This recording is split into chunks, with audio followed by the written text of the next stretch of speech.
Senhores, senhoras, decidi vir aqui gravar esse vídeo quando me deparo com um sofrimento em redes sociais, sempre dando voltas no mesmo tema, o sofrimento amoroso, principalmente o sofrimento amoroso do homem.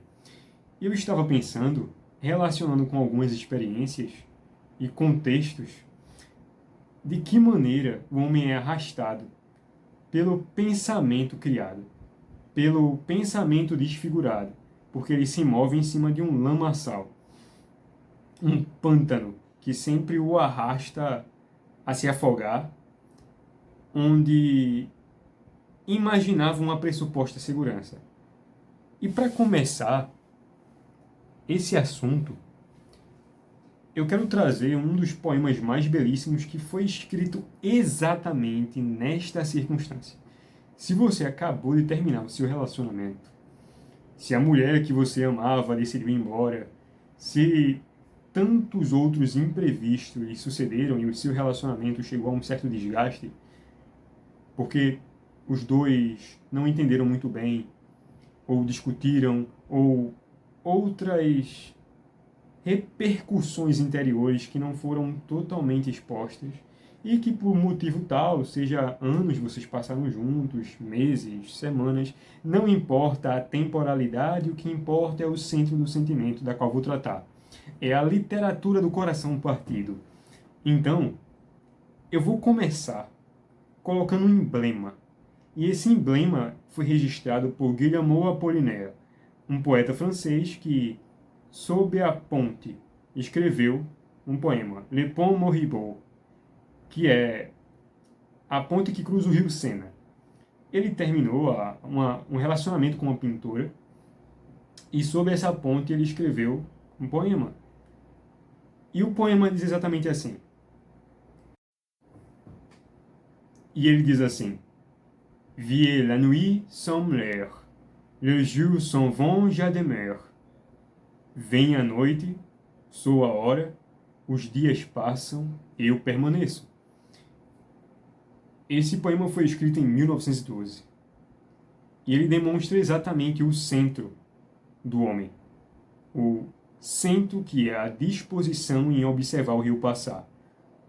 E embora que sofrendo dores inomináveis, a coragem estabelece no homem o poderio criativo sobre a frustração ou um tormento da qual não pode se livrar na hora. Mas esse meu pensamento chegou quando me deparei com a forma que os homens costumam ou se assenhorar do relacionamento ou de acostumando-se ao momento fugidio daquela cama de penas ornamentada de graça, que é o regaço feminino, na qual quando a mulher, bem disposta, dedica-lhe uma certa devoção, o homem suspende-se do seu tormento e vê cores. Mas há aí uma das maiores armadilhas ao homem, que é ser intransigente ou a sua indigência quanto a rejeitar as exigências da sua própria funcionalidade interior. O homem é feito para a organização disciplinada dos quartos interiores, das suas possibilidades imaginativas. Quando esta nunca foi desenvolvida, ou se foi má desenvolvida, as consequências são incalculáveis. Vamos lá. Eu vou descrever o seu provável cenário. Você está aí me assistindo, não sei que horas, pela manhã, de tarde, à noite ou de madrugada. Talvez não tenha conseguido dormir e esse meu vídeo chegou para você. Ou numa manhã acordou pesado, sentindo o cheiro dela, sentindo as memórias ainda frescas. E você decidiu voltar a dormir. ou decidiu esquecer de si mesmo durante o dia? E aí, amigo, você acaba de entrar, de ganhar o passe livre para terra da falsidade. Você conspira contra você mesmo a se impregnar de imagens fragmentadas. Essas imagens, elas são criadas, e eu vou utilizar aqui um outro emblema. Vou utilizar um emblema italiano. Quem melhor descreveu essa imaginação mitológica criada pelo homem quando ama a mulher, ou quando nela deposita sua esperança, define muito bem um gênio italiano, um sonetista, que inaugurou o Dolce Stil Novo, que é o soneto. Petrarca. Petrarca, ao ver a sua amada Laura, começa a criar cenários em sua mente quanto à sua suposta pureza, e nestes cenários se afoga.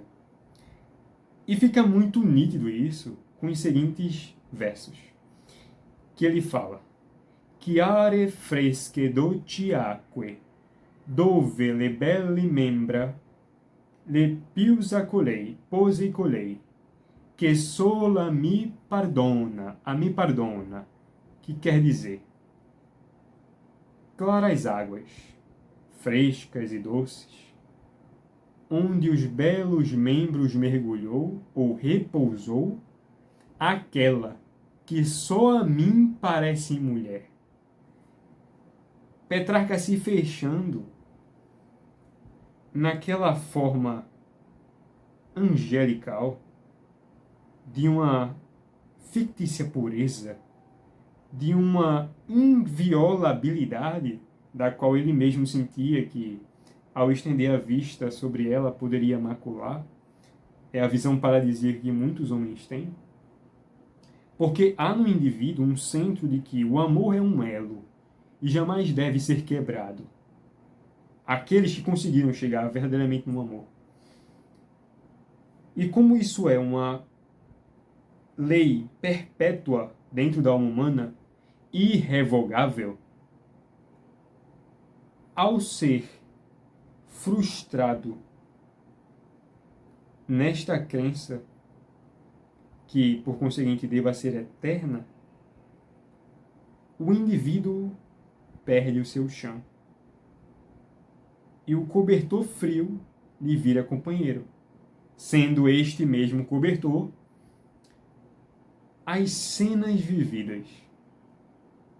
Você deve ter passado anos, ou ainda está, passou 1 ano, 2 anos, alguns meses, seja lá quanto tempo for, e você volta naquelas mesmas cenas. Você a visita como um paraíso fechado sobre a qual as suas decepções no momento lhe empurram, a fim de se enclausurar. Você é como um monge fechado numa visão de se afagar. E essa visão, ela tem uma espécie de autopiedade, uma necessidade de perder-se achando-se em outro, no caso nela. Mas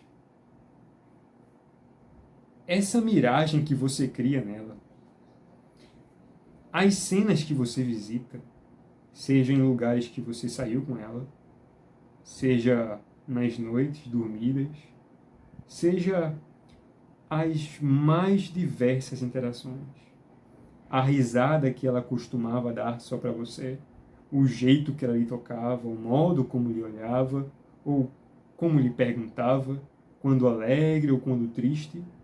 Camões muito bem descrevia, em um dos seus sonetos, ele disse que, estendendo os seus olhos sobre uma praia deleitosa, começou a se torturar nas cenas que viveu com ela ali.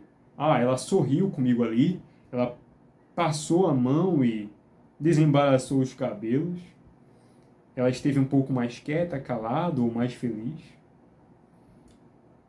E nesta tormenta, o indivíduo cria para si o quadro, o pintor de um único quadro. Ele vira o artista de uma obra só. E esta forma perigosa de enxergar, que é inevitável, você com certeza, passando o Instagram, passando outras redes sociais, se depara com vídeos que são cortes, que mostram cenários em que o homem se isolando pelo sofrimento da mulher que o deixou, se envolve num casulo de si mesmo para chorar a perca. Mas, nessa flagelação, você é como um religioso que, para alcançar a suposta liberdade, o perdão, a remissão dos seus pecados, digo isto como a remissão das memórias que, por sua voluntariedade, deixou que se impregnassem em você, como o suprassumo da sua realização. E você se flagela como uma espécie de religioso que quer alcançar o mais alto grau de piedade. Mas, como Guillermo Apollinaire entendeu muito bem ao romper com a pintura, ela que convivia nos mesmos círculos que ele, vendo o rio Sena, disse: a noite vem, sua hora, os dias passam, eu fico. Na tradução francesa seria equivalente a: a noite vem, sua hora, os dias passam, eu fico agora, mas eu permaneço. E a postura que os homens adotam, ela é um extremo em que a psique se parte. E só há dois polos. Ou eu adquiro a forma miserável da lamentação, da autopiedade, da fraqueza, que como uma gangrena, ou uma vestimenta, da qual depois de abotoar, os botões são trocados por grilhões e só sai com chave, só que você jogou a chave fora na mão de outrem, ou foi jogado, quem sabe, a chave nas águas do rio Sena, você não tem como destrancar. Ou outro extremo, que é a revolta contra a ideia de ter se dedicado. São esses dois únicos sistemas e extremos que os homens comuns se estabelecem. Eu não sou nada sem ela.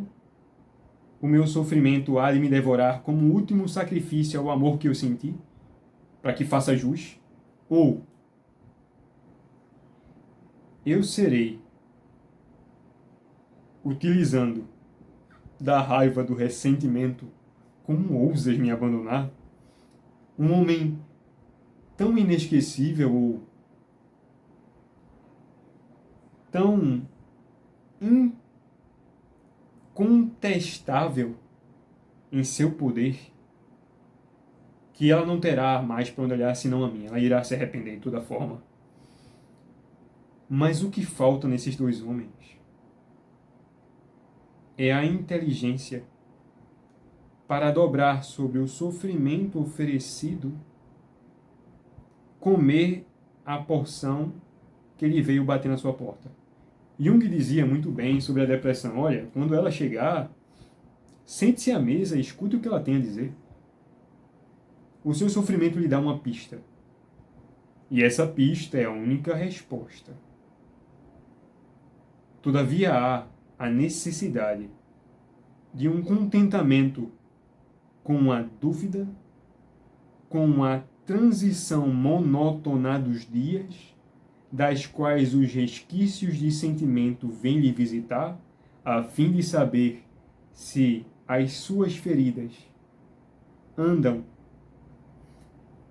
tão inflamadas que nunca será possível cicatrizar, ou se você, a ferro e sangue, ou pegando uma linha de costura, sobre dores conscientes, vai costurando uma a uma, cada ponto consciente dado em sua ferida aberta, como um hábil cirurgião. Essa disposição só encontra o homem que centralizou a sua vida na alta cultura. Não importa se você esteja assoberbado de problemas, dificuldades, incertezas, a alta cultura é a força revigorante que você precisa. Ah, mas como assim alta cultura? Alta cultura é tudo o que foi dito em forma de arte, a arte bem feita, das quais as experiências humanas possam ser realocadas e exprimidas a elevar estes exemplos como possibilidade de reação. O que eu quero dizer? Antoine Abalat, que foi um crítico francês literário, vai dizer que Montesquieu disse 1/4 de hora de leitura, 1/4 de hora de leitura me alivia de qualquer desgosto. E Alphonse Daudet, que é um romancista francês, disse que, escrevendo a um amigo que estava passando por um desgosto, disse: leia muito. A leitura lhe dá a resposta aprazível de se esquecer de si em algo maior. Mas como uma pequena porcentagem dos homens conseguiram encontrar um propósito maior do que a si mesmos, o seu propósito está mais na afirmação do que deseja parecer para que o outro sinta a sua falta do que necessariamente um mergulho em uma clareza da identidade que você bem poderia usar. Essa desconexão emocional com essa pessoa, com esta mulher, a mulher que você imaginou que não iria embora, a mulher que você imaginou a família, a mulher sobre a qual você estendeu os votos mais secretos, ou que de alguma forma lhe suscitou permanências do desejo, das quais nenhum outro amor poderia. Que é exatamente a sugestão que Petrarca faz ao vê-la, né? Que só a mim ela parece mulher.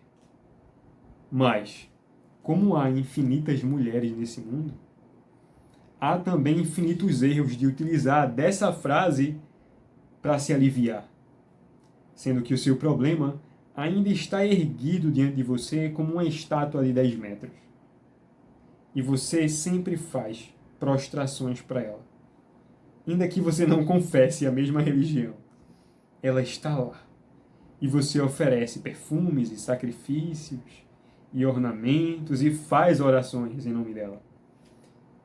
Sem intencionalmente desejar. Você é o seguidor mais devoto da mulher que criou. Você é o fiel que passa maior enlevo dentre todos os fiéis. Não há outro fiel como você. E nesta sua fidelidade cega, que, tomando do amor como sua boia salva-vida, você se esqueceu de que em algum momento ela poderia furar. Não o amor, mas a boia que foi aparecida sobre o holofote do amor.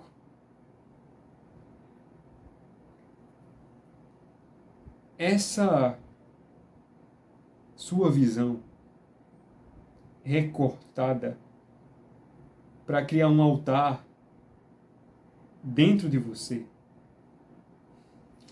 ela é feita sob a legalidade que a sua imaturidade demonstra. É uma masculinidade debilitada. Ora, eu não quero falar aqui do que é ser homem. Esse não é meu interesse, esse não é o propósito do canal. Nem quero tampouco aqui ser um motivador. O que eu quero te constranger é a que olhe para si mesmo nu tal qual é. E veja, momentaneamente, o ferimento de espada que lhe foi deixado por uma mulher, da qual você só imaginou blandices, palavras afetuosas e a feminilidade servindo a sua taça até transbordar todos os dias, como um rei. Mas, como um homem de estudos, como um intelectual, se você pretende alçar uma contemplação verdadeira das coisas, você não precisa precisar do amor, mas o dê gratuitamente, verdadeiramente. Não dependa dele. Entregue-o de boa vontade, mas não espere dele o seu retorno. É essa robustez da inteligência associada à capacidade de desprender-se, não o desapegar-se quanto à afirmação de que não sente nada, porque negar o sentimento é contestar, conspirar contra si mesmo a longo prazo, mas que a debilidade ocasional do amor deva lhe configurar uma robustez a não injuriar o amor, nem tampouco tomar como um ressentimento a maldição de todas as mulheres. Senhores, o responsável pelo seu tormento, o responsável pela fragmentação da sua imaginação, só pode ser um. Você é o construtor do altar. Você é o único artífice. Você negligenciou anos, meses, a si mesmo, quanto ao desenvolvimento das qualidades intelectuais. Isso não tem a ver com formação acadêmica e anos-luzes à distância que formação acadêmica tem a ver com isso. A verdadeira formação é a autoeducação, assunto que vou tratar depois, mas estou falando de relacionamentos. E por que você foi tão fragilizado quanto isso? Quase deixado numa cama enfermo para transpirar,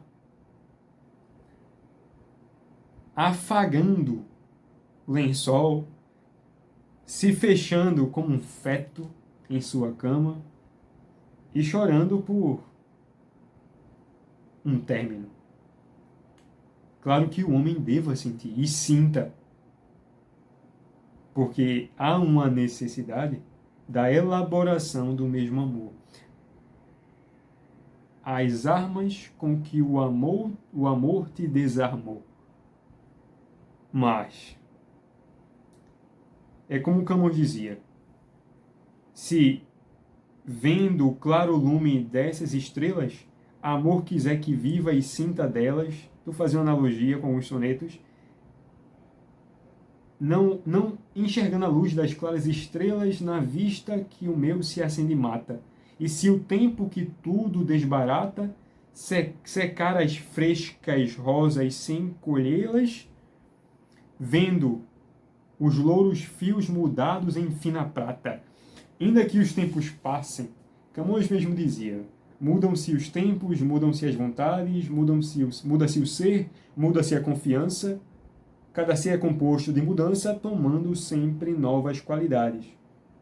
E se em tudo vemos qualidades, né, que são diferentes em tudo da esperança, do mal ficam as marcas na lembrança, e do bem, se algum houve, as saudades. O tempo cobre o chão de verde manto, que já coberto foi de neve fria. E enfim transforma o choro em doce canto, e afora este mudar-se cada dia, essa contínua mudança. Você não aceita. ou premeditadamente busca esquecer, como estrategista que procura não se ocupar da logística da guerra, do esforço que vai ter que ser empenhado para que seu exército, seus homens tenham menos baixas possíveis, é porque você não aceita a inconstância natural do feminino. O homem deve possuir, se o seu intelecto é bem regido, não que este não sinta, e muito pelo contrário, sente muito, mas que seus sentimentos são regidos pela lucidez, da imaginação feita sob medida. Você já viu aqueles filmes de guerra onde, antes de empenhar-se numa batalha, mostra os ferreiros fazendo as lâminas, o processo de fabricação? O ferreiro, ao tirar a lâmina recém-construída da chapa do fogo, a mergulha em água fria. Nessa sua negligência de aceitar a rotação perpétua das coisas, me lembra até mais um soneto de Camões, que ele coloca o homem que não sabe lidar como um desesperado. O homem que não sabe lidar com a flutuação feminina, a inconstância natural. Que ele coloca o personagem morrendo de amores por uma ninfa. E ele diz assim: já cansado de andar pela espessura, ou seja, pelo meio da floresta errante, no tronco de uma faia, por lembrança, escreveu essas palavras de tristeza. Decore. Nunca ponha ninguém sua esperança em peito feminil que de natura somente em ser mudável tem firmeza. Há uma aceitação, mas não somente a aceitação. O conhecimento se desdobra sobre a natureza das coisas, procurando aceitá-las tais quais são, do modo como elas lhe advêm. E isso, o professor Olavo falava muito bem disso.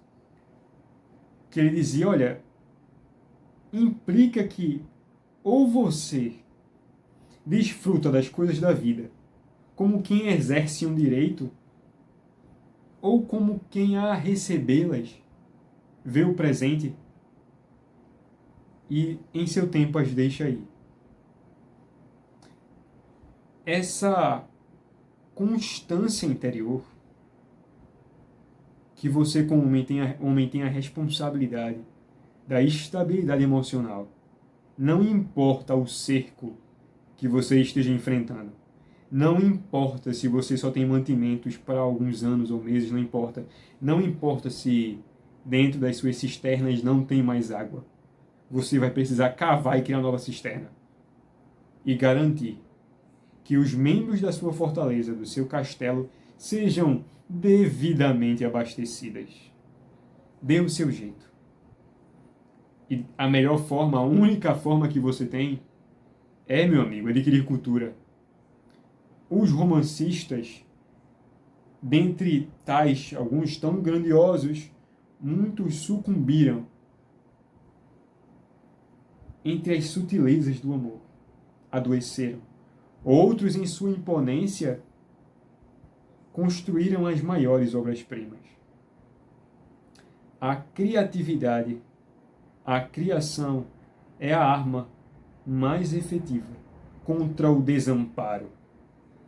Então, se você, ao afundar-se em si mesmo, por ter perdido a mulher que ama, ou que julgou amar, ou que lhe pareceu, de certo modo, indispensável, não que ela não tenha oferecido a sua parcela de contribuição contra a suavização temporária da sua dor, mas que a sua natureza, quanto homem, e eu espero que um homem que tem na inteligência a sua maior musa, essa é a sua senhora. Essa é a única que não vai lhe deixar. Essa é a única que lhe visita. Se você se dispõe todos os dias a conhecê-la, a encontrá-la, ainda que de imediato chamando-a, ela não chegue, mas de que as suas dores, em grande escala, se deve a incompreensões e a certos desleixos que você elaborou na sua própria personalidade. Sofra a dor na medida em que ela se oferece, mas estabeleça um prazo. E nesse prazo, quando contado e concluído, transforme-se tal qual a situação exige. Não há nada melhor para um homem do que o desengano, do que, como Camões bem dizia, feliz seja, né? Ou bem-aventurado seja aquele que somente de amorosas esquivanças sofre, aquele que só tem padecimentos da esquiva do amor. Por quê? Ele não perde as esperanças de poder, em algum tempo, ser contente. A capacidade de armazenar as experiências, ainda que pareçam paradisíacas, e que muitas vezes o são, eu sei que as cenas dela lhe visitam, lhe assaltam, essa é a melhor definição, de dia ou noite, e lhe deixa prostrado. Mas o homem de cultura não se prostra ante o canto doce da sereia, mas sim, ainda que tenha na sua voz o maior dos contentamentos e queira nela se fechar com a única voz possível no mundo, que é essa visão que os homens têm, não há mais nada além de mim e da minha mulher. E tudo ao redor é desbaratado, some, evapora. E essa fragmentação, essa decisão na exclusão do mundo e das coisas, faz com que você crie uma espécie de jardim do Éden, em que o homem há de se relaxar pela visitação do amor. Abrace o amor quando ele lhe oferecer, e se despeça quando ele achar que deve ir, sem achar que você exerce um direito, mas consentindo honrosamente, com um tempo adequado que ele achou lhe visitar. Levante, erga a marcha e siga a próxima conquista, onde a expansão imaginativa para lidar com as imprevisibilidades, tanto do trato feminino, que é a inconstância, quanto da variação das próprias coisas ao redor. A essa aceitação lhe obriga uma força tal, sem a qual você não pode resistir a nada que lhe seja contrário. A contrariedade é o melhor mecanismo, a engenharia metafísica criada para que um ser vivo possa existir. Você nasceu do atrito e sob o atrito deve permanecer. E ainda que encontre algumas paragens, alguns campos verdejantes que parecem chamar pelo seu nome, para que você assente lá o seu território, e o maior esforço que você tenha no dia é rolar pelas montanhas, parecendo um carneiro, não é essa a sua vida. E embora tendo a mulher que você deseja, e os seus sonhos se realizando mais perfeitos do que você os projetou, e se você a eles se inclina, eles se inclinam para você, se houver um relaxamento interior quanto aos seus desejos, ainda assim, a sua responsabilidade, a permanência, como dizia Guillaume de Apollinaire, sobre a ponte do rio Sena, Le Pont Moribond, é: tudo passa, mas eu permaneço. É isso, senhores.